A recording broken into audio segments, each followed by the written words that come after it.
Alright, now that we've finished with our topper, I will show you how to make the balloon column. A quick tip to make sure all your balloons are the same size. If you're doing, that's my dog, sorry. If you're doing 5-inch balloons, excuse me one second. Okay, if you're doing 5-inch balloons, when you put them on your balloon pump, you count the number of pumps, the pulls and the pushes. You count them all and make sure you do the same exact number each time. So for these I'm doing 4. So 1, 2, 3, 4. That's it. And then you push on the balloon to make it rounder. These are kind of stiff for whatever reason. These red ones are kind of stiff, but I'll show you these in comparison to the ones I've already made so you can see how the sizing goes. All right, so this one I did with the same number of pumps. So the white one does look a bit bigger, but they are very close in size. Same thing with the blue. They're very close in size because I did the same number of pumps. So once you get your balloons all blown up, basically individual balloons, when you tie them together, they become what's called a duplex, which is 2 balloons. Duplex double. Take the other ones, tie them together as well.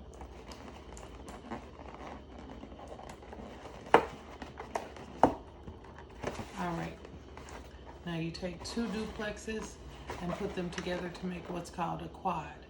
And to put them together, you take the balloons where they meet at, where you've tied them at, put that in together, and take 2 of the balloons and cross them over each other just to make sure it's locked and secure. Take the other 2 and boom. And that's how it should be. It should be tight and not moving anywhere, not separating. And so that's your quad. So I already have some quads made, and I am going to tie them so that they go into a spiral pattern. This is 6-pound fishing line, nylon fishing line. It says over here 6 pounds. I would normally recommend something a little bit heavier, maybe 15 pounds, but 6 pounds is what we have, so 6 pounds is what we'll use for now. So you pull out a little length of fishing line. I'm gonna take the end of it and tie it around my balloons.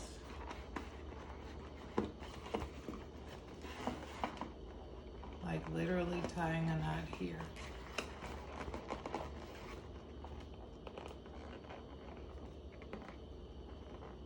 And the look I'm going for is a swirl pattern. So, got that tied tight. I'm gonna bring a long end of my fishing line up.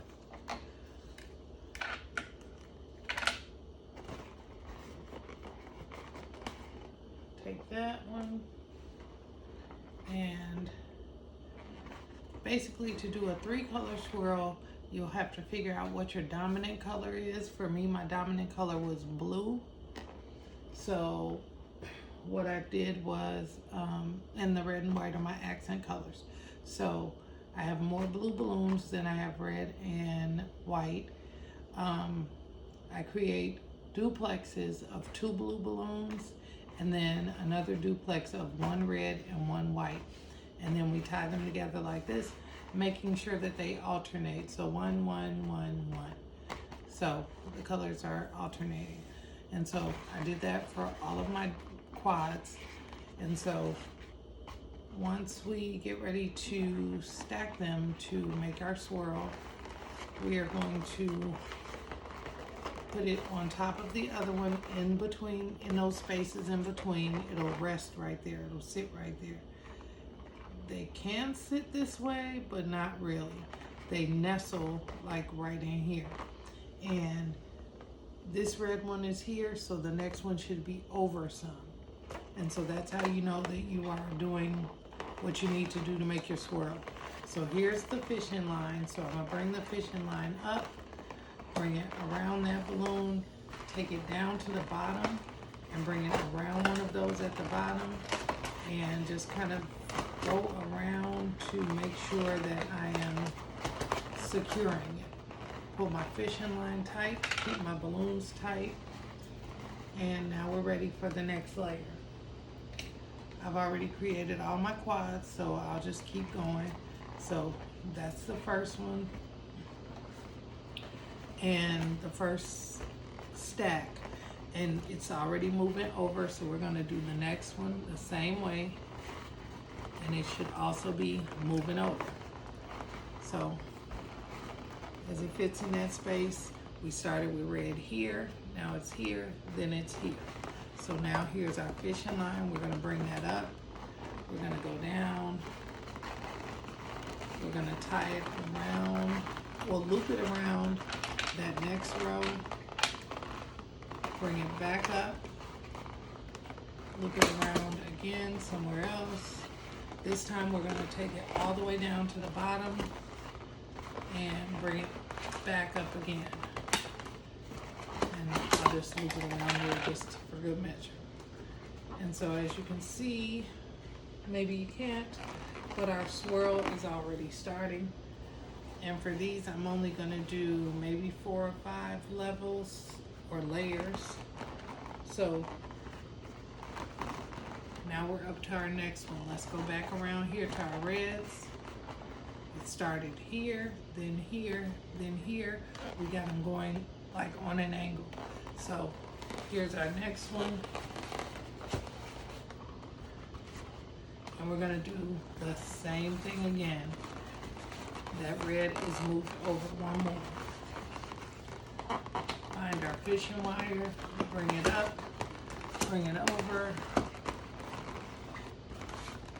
We'll go down and around that last layer of balloons, bring it up again, bring it over, and this time we're going to go all the way down to the bottom and bring it right back up by looping it around the balloons.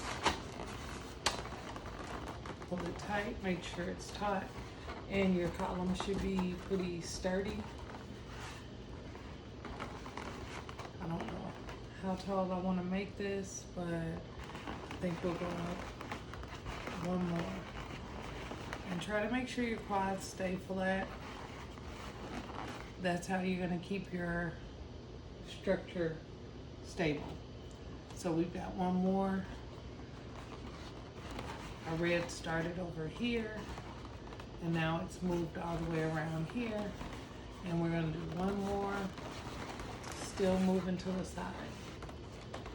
I've got my balloon, my string. I'm going to take my string and take it across, bring it down, go around that last layer of balloons, bring it back up, take it back across, hold on, take it back across,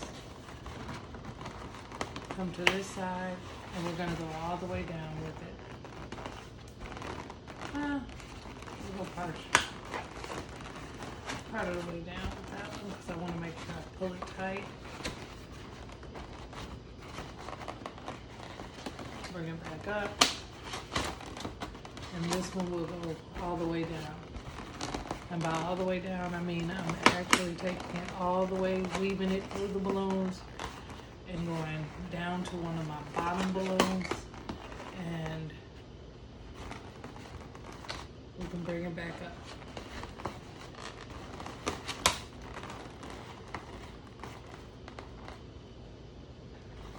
And now that I've got it back up here, that's as far as I want it to go.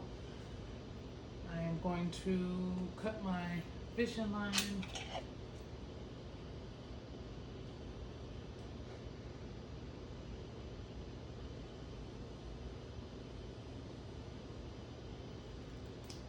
There we go. Let me tape that back up so it doesn't go crazy.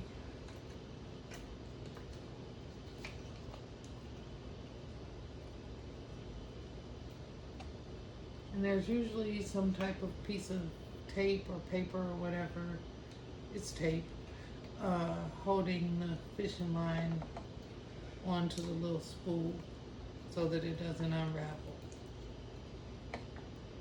So I always try to hold on to that little piece of paper, tape, whatever you want to call it, so that I can tape it back down. But hopefully you can see the swirl pattern. I'm gonna move the camera angle back so that you can get a look at it.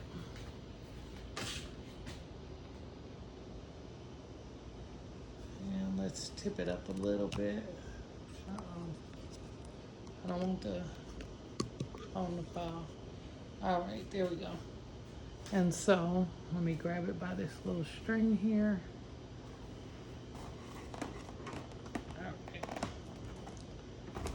Okay, and so now you can see that it's the balloons are going in a swirl pattern.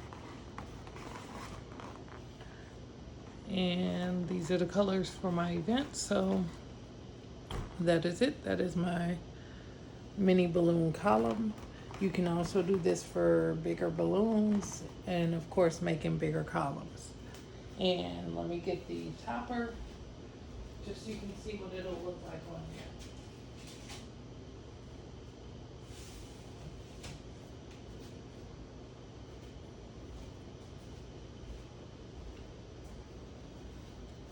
So there's my topper.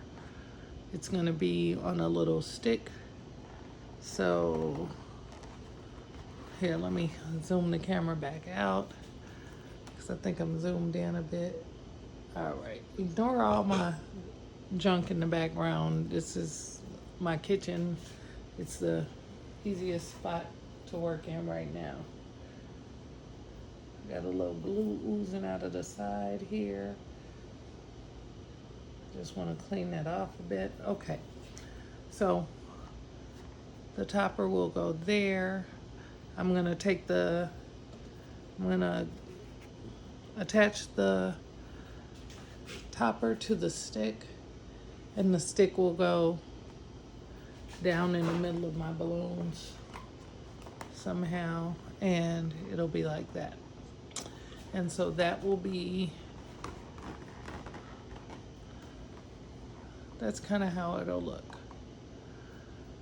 I wish I had better lighting so you could see the beautiful topper because it's all glittery and pretty. But there you see how the stick just kind of sticks in there. You have to adjust it and move it around so that it stands up straight, but it will stick in there and there. It is all glittery and beautiful. And that is it. That's our balloon arrangement with our Happy Birthday Cups topper. Hope you enjoyed it. If you have any questions, leave them for me in the comment section below. Please like, comment, and subscribe. And if there are any other crafts that you're interested in learning, excuse me, please let me know. Thank you and have a great day.